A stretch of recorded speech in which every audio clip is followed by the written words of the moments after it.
"Show me," the sage said quietly. "Not to Severance, not to the forge, to the world, perhaps, or to the lie itself. Show me what they promise." The vision shifted. The forge fell away, and the world broke open into blue sky, not the sickly pallor that now hung over the wastes, but a blue deep enough to drown in. Crystalline ships, identical in silhouette to the wrecks that littered the land, descended in silence. Where they passed, the wind braided itself into music. They did not blot out the sun. They seemed to bring a second light with them, a radiance that bathed the ruined cities in warmth. Beings of golden light emerged from the ships.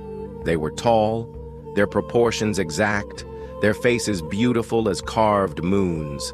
They held orbs like small suns cupped in their hands.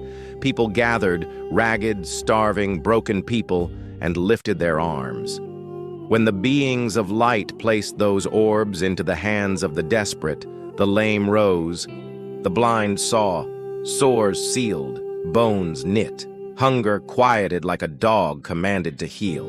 Laughter rose like a tide. Children ran toward the ships. Ava's breath caught. It looked like salvation.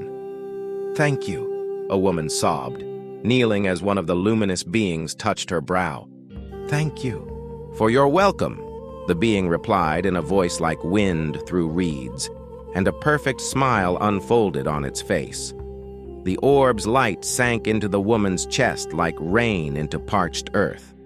Then the scene tilted, subtly at first, a tremor at the edge of perception.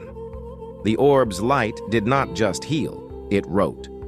Thread-fine lines of code, not letters, not any script Eva knew, but instruction, etched themselves along the woman's nerves, tattooed her every motion with a new geometry. The crowd's cheers thickened. Their eyes shone as if the world had turned a fraction brighter.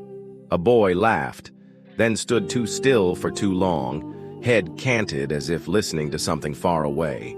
The being's touch left no wound, but everywhere it fell, people's movements softened into a unison they did not choose, a dance learned without knowing.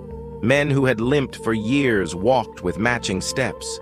3 strangers reached for their children at the same moment in the same way, hands curling like ferns in rain. A baker paused, then turned his sign from closed to open with a smile that seemed painted onto the muscle. No one noticed that their sighs began to harmonize. The ship's radiance seeded a rhythm in everything it touched. Gentle, soothing, imperceptible. A pity that coaxed the will towards sleep.